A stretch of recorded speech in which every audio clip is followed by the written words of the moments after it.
So, DIY cleaning ng throttle body ng Honda Click. Ito, kunin mo ito. Honda Click 125 2019 model. Sa Honda, ang charge nila 400 plus bili ka ng cleaner 280 yata doon, almost 200 plus. Parang 250 yata. 250. Tapos ito kasi ang issue nito, may hagok sa after 85 km per hour. Pag palo ng 90 o mga ganon, mahagok na. Eh, palit na daw buong throttle body. Trinay ko, DIY cleaning to. Yung throttle body tapos yung sensor. Na-cleaning ko na bago ko naisipan mag-video.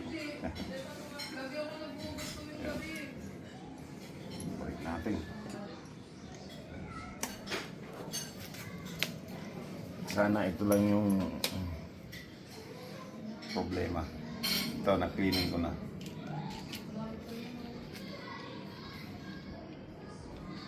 Pag nag-lose contact, sana. Kasi itong sensor na to, ang ano niya, meron yan doon parang female na iniikot nitong, pag pihit mo sila niya doon, may iniikot dito yung female na parang sakit siya. Pag salpak mo ganon, iniikot yan na magre-relay naman papunta sa computer at ibabato naman dito para sa injection kung gaano karami ang gasolina na ibibigay. Yan o. Yan ang ano ng FI. Yan.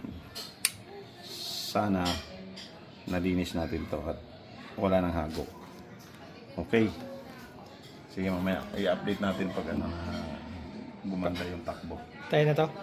Sige, patay. Ayan guys, okay na. Tinesting ko agad. Wala na yung hagok.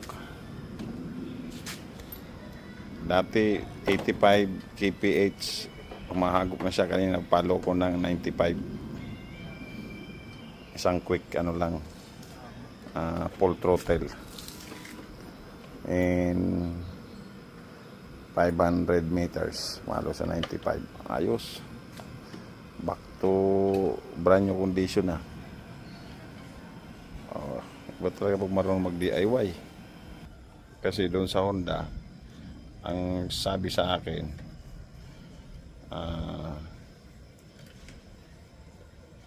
ang TPS daw assembly na kasama na throttle body. Tamad sila maglinis. Ayun, CBT cleaner lang ginamit ko, okay na lahat. Ilis yung throttle body pati yung ano sensor. Okay ha, ayos.